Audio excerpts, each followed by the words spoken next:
everybody. I'm Kate Cohen with Artist on Artist series, and today we are retaping our conversation with photographer Bob Hansen with a new, yet another new, brand spanking new system. The Festival of Arts is located at 650 Laguna Canyon Road, and this marks our 91st year. We're here through September 1st, so come on down, check out the art, and buy a whole bunch of it. First up is Robert. He's fine art photography. He's in booth 118. Hello, Bob. Hello, Kate. How Bob, are you today? I'm good. Good. I'm so happy for you. Me too. Bob, you are a master photographer whose career has spanned 40 years. Wow, we're old, huh? We are. In both fine art photography and commercial. You've also created books of poems that relate to your images. And this one is called Dreaming Backwards. Hi, Bob. Hi, Kate. How are you? Okay, so official, unofficial survey. Dog person or cat person? Oh, dog. Oh, me too. Big Absolutely. Time. Yeah. Don't rule. even mention the word cat. cat. Ah! Yeah. Although my one little cat, or my one little Noodle, yesterday was her 3rd birthday, and when she wants to talk to you, she goes, oh. She thinks she's a cat. Okay, so what led you to the first time you held a camera in your hand? Well, I was given a camera in the mid-1970s. By whom? By my mother. Cool. At Christmas time, and I was also studying at Drake University accounting and marketing, and which I clearly wasn't involved much in. And I went out in the countryside and started to photograph Madison County, where Clint Eastwood filmed The Bridges of Madison County, and found I was finally good at something in my life, you know. You found your passion. I found my passion. That's very cool. And did you know when you first held that camera that that would become your life's passion? No, I had to go out and use the camera first. Well, no, but you know what I mean. I keep you honest here. Well, come on. You know, you hold it, you go out and shoot. Did you know then that it was going to be your life's passion? It felt good. Okay. Yeah. Okay. The two of us grew up in the Midwest, you and did, I, because we're the nicest people on the planet. We are, and we're honest. Yes. Isn't that true? It's definitely impacted my aesthetic because of the changing seasons. It was really a wonderful way to grow up. Did it impact your aesthetic as well? Oh, big time. Big time. Can you explain that? Well, I love the seasons. We were close to the woods. I spent a lot of time in the woods, just assimilating with nature. And, you know, I think that was a big part of my growing up years. Plus, in Iowa, we only had 3 television channels. So what else are you going to do? Exactly. Right? Yeah.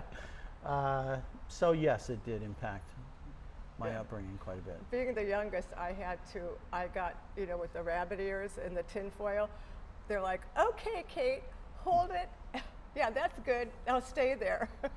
Well, you're so lucky. I had to test out the news. I had to test out electric cords, so. Oh. Yeah. Like on their tongue? Yeah. See if this plug works. Okay, change of subject. I've known you for many years as a very spiritual man. Can you talk about how your spiritualism pours into your artwork? Well, it's more that, you know, I think the spiritual kind of prepares us to be better artists, to be more open, to be better vessels, you know. And being a commercial photographer and a fine art photographer, pretty easily I'm able to make the distinction. With commercial, basically I'm relying on what I've done before, you know, that I feel competent with.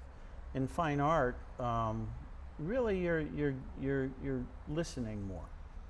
Right. You know, you're more of a vessel, and I think you and I, you're a pure fine artist, so right. So it's easy for you to be in that space all the time. Right. It's difficult to go from commercial to fine art. It takes me a couple days. Although I've looked at some of your real estate commercial pieces, and they definitely have your voice on them. Oh, they do. And Very that's much that's so, with the only lighting way and everything else. That's the only way I could have put up with Yeah. these guys for so long. Yeah, yeah.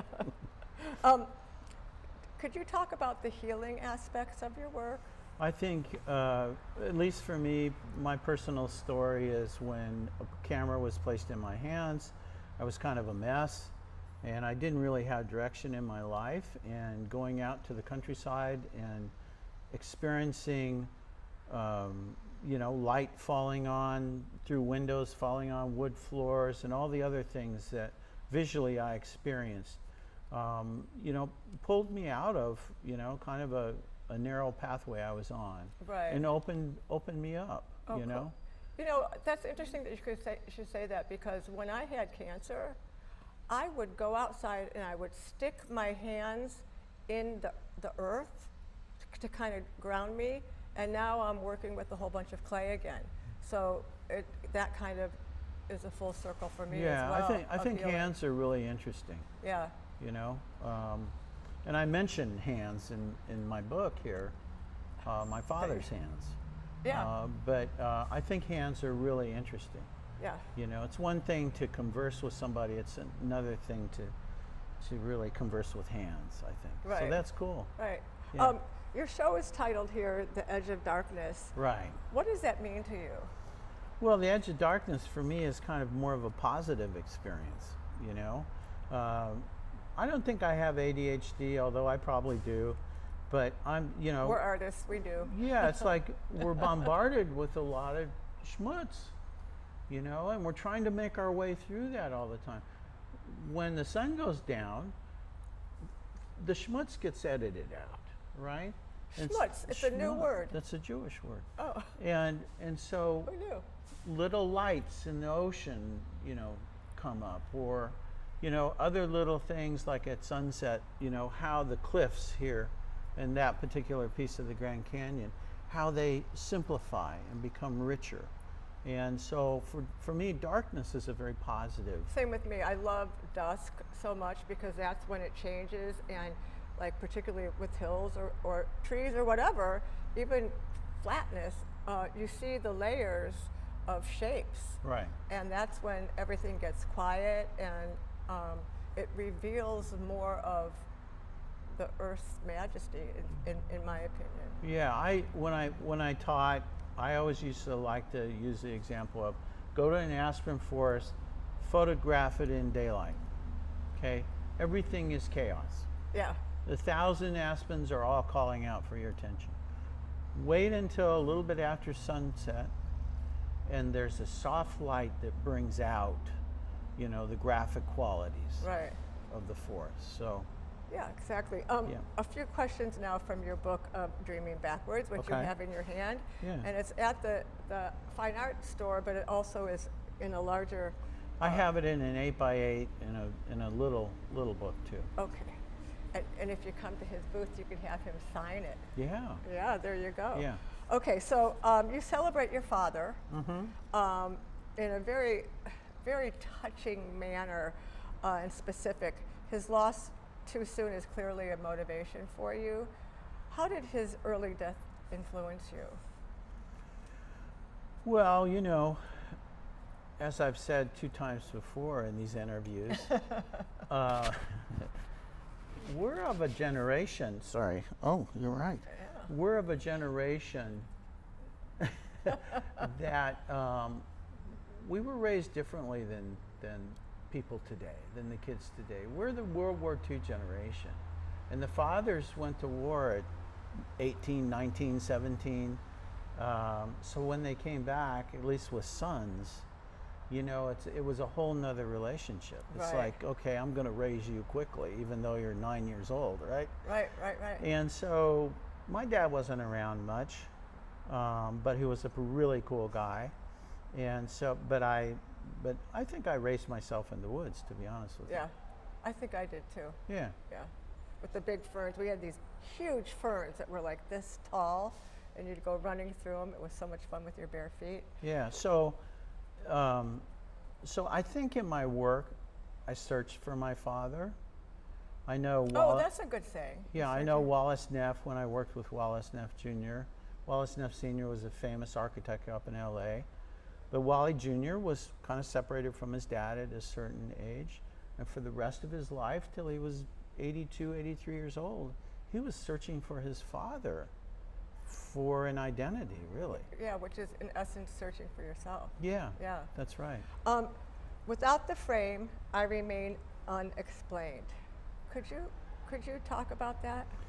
Yeah, I think, The occasion of that passage? yeah, it was symbolic of that time period of photographing in the house through windows, through doors, You things. want to open up some of the Well, pieces? here, the front cover is a shot through a frame, Yeah. and the little boy is walking in the distance. So, Is that your son? no, that's my cousin. Your cousin, okay. Yeah. It was 103 that day, and locusts were flying all around. Oh, So basically, what a frame did for me, what a window did, what a door did, what probably it still does for me, is to edit my thinking down to an essence. Yeah. So I think that's what it does for me. That's why I love doors and windows and shooting through them. And yeah. at the time, I was studying Andrew Wyeth quite a bit, who also does the same Right. thing.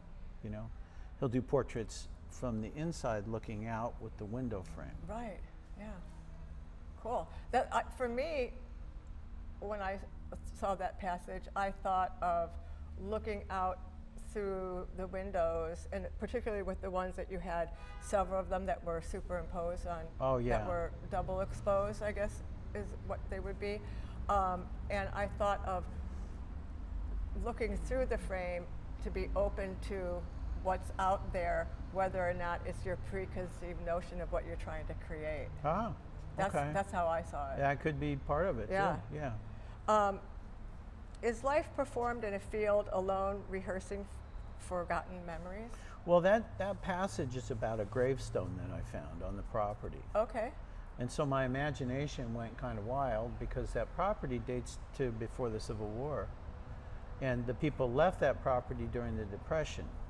So they left behind the Right. gravestone. Right. The gravestone was 7 years, 15 days, something like that. So the kid was 7 years old. Aw.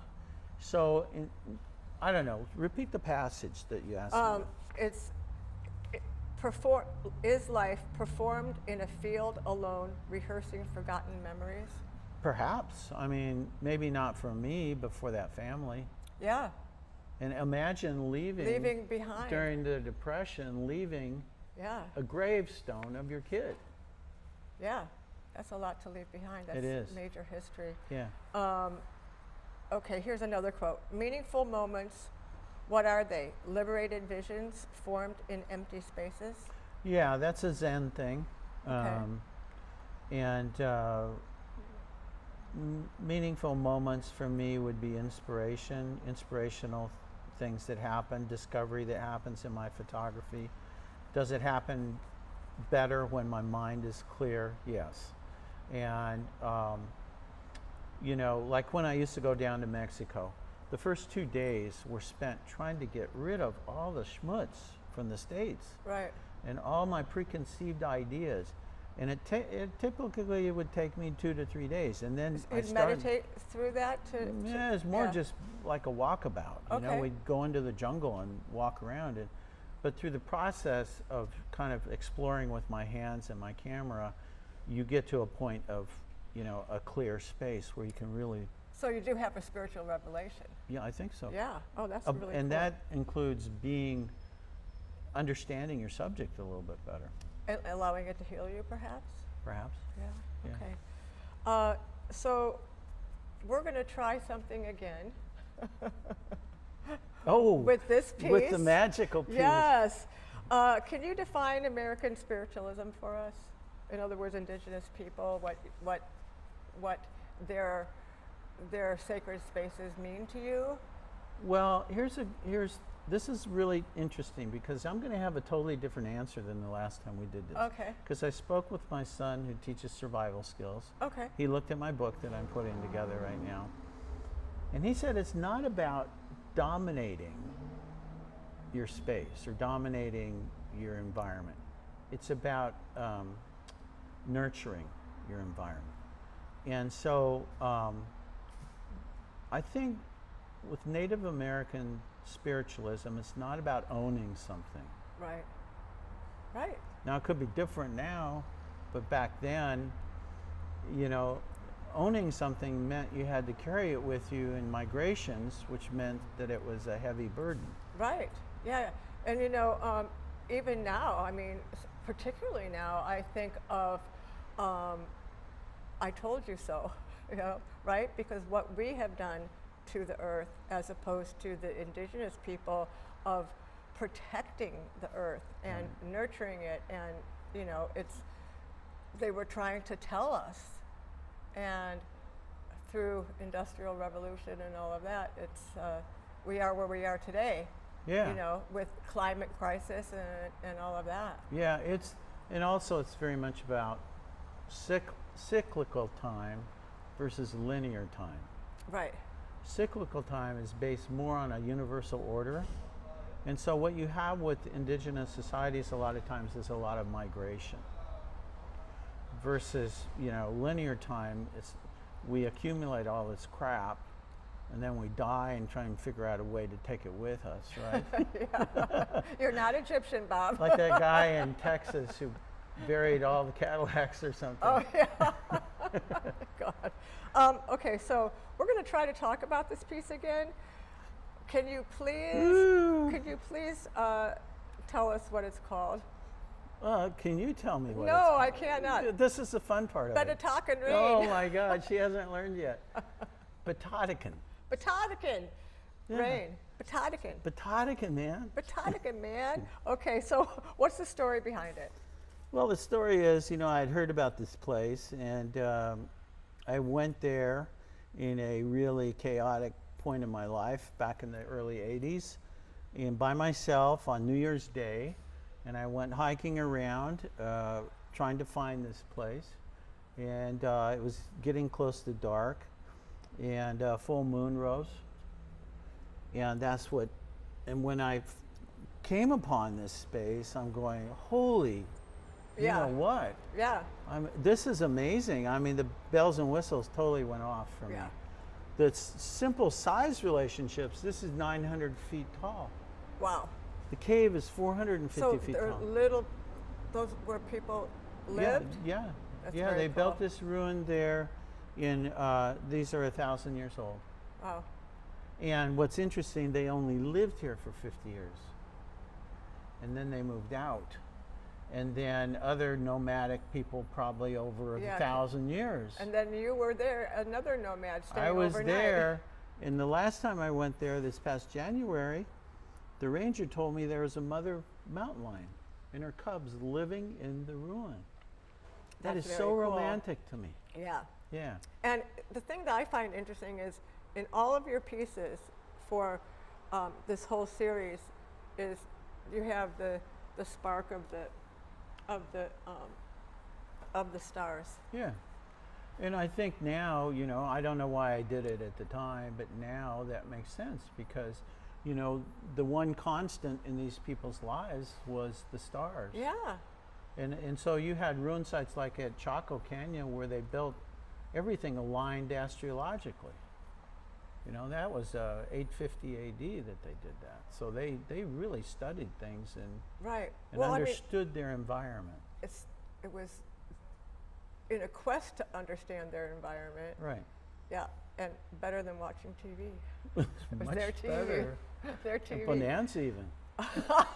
Yeah, Bonanza or Car 54. Where are you? They That go, was what the my hell dad's." is this? Yeah. Your work has so much integrity, and I believe it's because You say that to everybody. because you print your own work. Oh, that's a great Let's comment. talk about that. What do you to. think? Do you think it's important to print your own work? I think it's more than important. Can you expand I think on that the print is 50, 75%, 90% of what's represented behind. It's the tip of the iceberg underneath of that.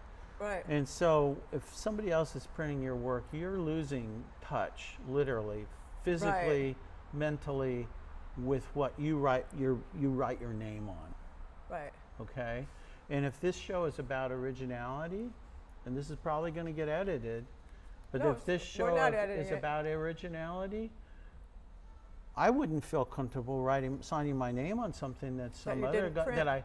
that I sent it out to Seattle to be printed, Right. Yeah. And color corrected, maybe. color corrected, density corrected, Yeah. the whole mood. What's density correcting? Well, it's a tonality. Oh, okay. But I mean, if you saw me print these things, I mean, I have 20 of these that are no good. And then you put them up. It's kind of like when you're wiping an etching plate, and you wipe it. You have to hold your body the same way, and you wipe and wipe and wipe in the same directions and everything else to get an addition. Absolutely. Yeah. And those are important details and things that, as a photographer, I mean, in the old days, we'd go into the dark room, and maybe if you left it in the developer another 20 seconds, there's a certain black that you get Right. that rings your bells. Right. So being in touch with your materials is really important. I agree. And so for originality in this place, I really think it's important for photographers to either be printing their own work or be standing with the printer as he's doing it, Yeah, with their master printer. with the master printer, and approving, you know, density, color, Right. hue, saturation, all these. If you're not doing that, then you're not original. Right. I agree. So tell But, us one thing we may not know about you, Bob. I have an innie belly button. You had to go there, huh? Yeah, well, everything comes around. Okay. Do you want to know the one thing you may not know about me? Yeah, Okay, I'll tell you. it's an Audi. I was no, I have two belly buttons, but I was a. Well, that's pretty strange. I know. I was a taxi driver for a day and a half I can see that. in Cleveland. I can see that. And this is before, you know, maps or anything else. Before, you know, even before cell phones, because I was a student, first-year student in college, and because I can't read maps because I'm so dyslexic, I kept getting lost. So after a day and a half, I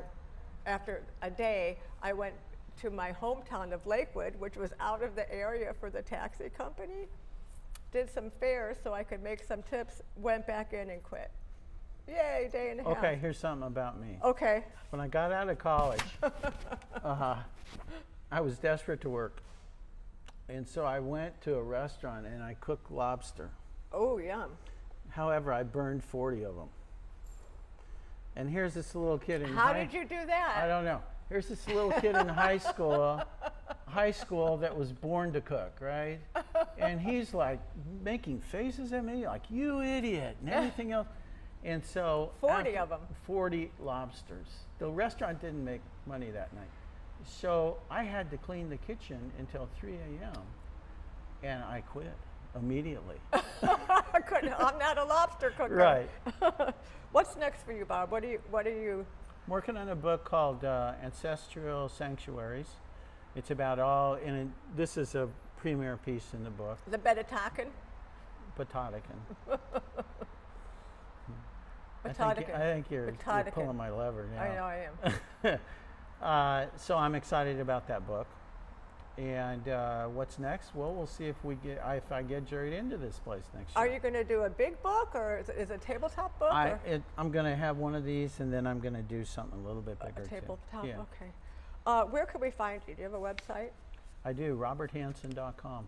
RobertHansen.com. That's correct. Okay. So next week we're going to do a double, but we'll be posting this on the FOA, the Festival of Arts TV page. Cool. Can Yeah. you send me a link so that I can Yeah, send send this to everybody?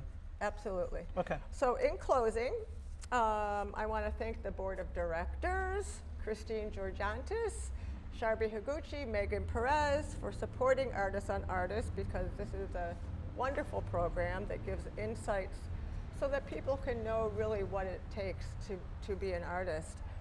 And of course, my partner of Artists on Artists, Bruce Burr, who's behind the camera today and is valuable insight, helps develop this series. So thank you so much. Have a great day. Thank you. Bye, Bob. Bye. Did it work?